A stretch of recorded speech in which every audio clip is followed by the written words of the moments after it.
The London Initiative is a response to an existential crisis that we feel is facing Israel and in fact the whole of the Jewish world.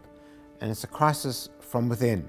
The driving idea behind the London Initiative is partnership, an unrealised partnership between like-minded Israelis, world Jewry and international allies. What we want to do is to grow a body of people who have great capacity to influence other people into becoming excited about these ideas. We are like-minded, but we are diverse. And when we build broad coalitions of the like-minded, we are absolutely a majority, and we will cease to be an endangered majority.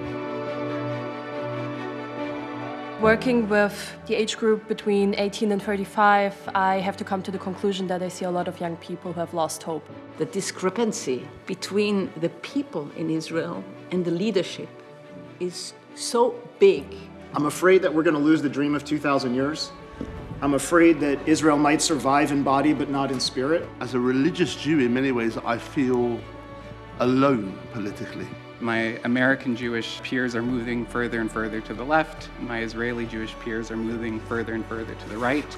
Something very dramatic has changed, and that's the sense of urgency. We're not going back to the way things were before October 7th. If we don't figure this out somehow, we are going to lose the next generation of liberal American Jews to the entire enterprise.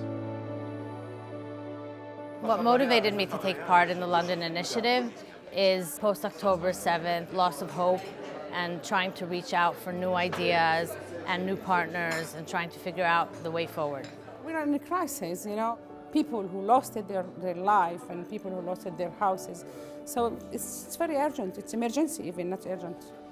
At the heart of the London Initiative is what we call the triangle composed of mature liberal democracy, societal fairness for all citizens of Israel, and secure peace. If you don't see your belief of what Israel is supposed to be as prominent within Israeli political discourse, it becomes very difficult for American Jews to feel as though their viewpoint on Israel actually has coherence. There will be no security without redeeming ourselves of the curse of conquering, ruling the lives of other people.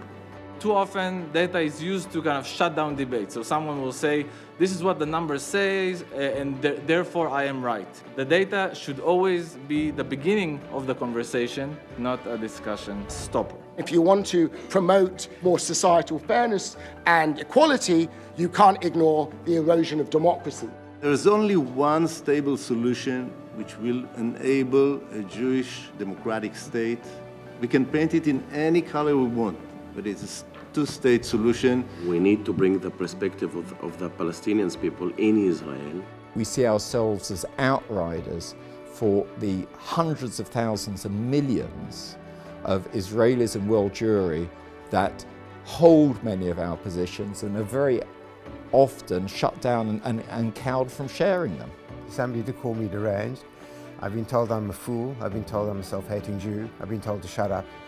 But I'm not prepared to be put off. The bottom line of the theory of change is that if 360 people like ourselves do business differently going forward at the personal, organizational, network, strategic level, then that will produce significant change because all of us have significant circles of influence. We are not a minority. We are not marginal. And it's time we stopped allowing ourselves to be hoodwinked into believing that we are.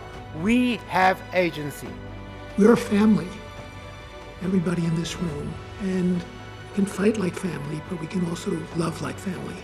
Our cohesion, our solidarity, the strength of this community matters going forward.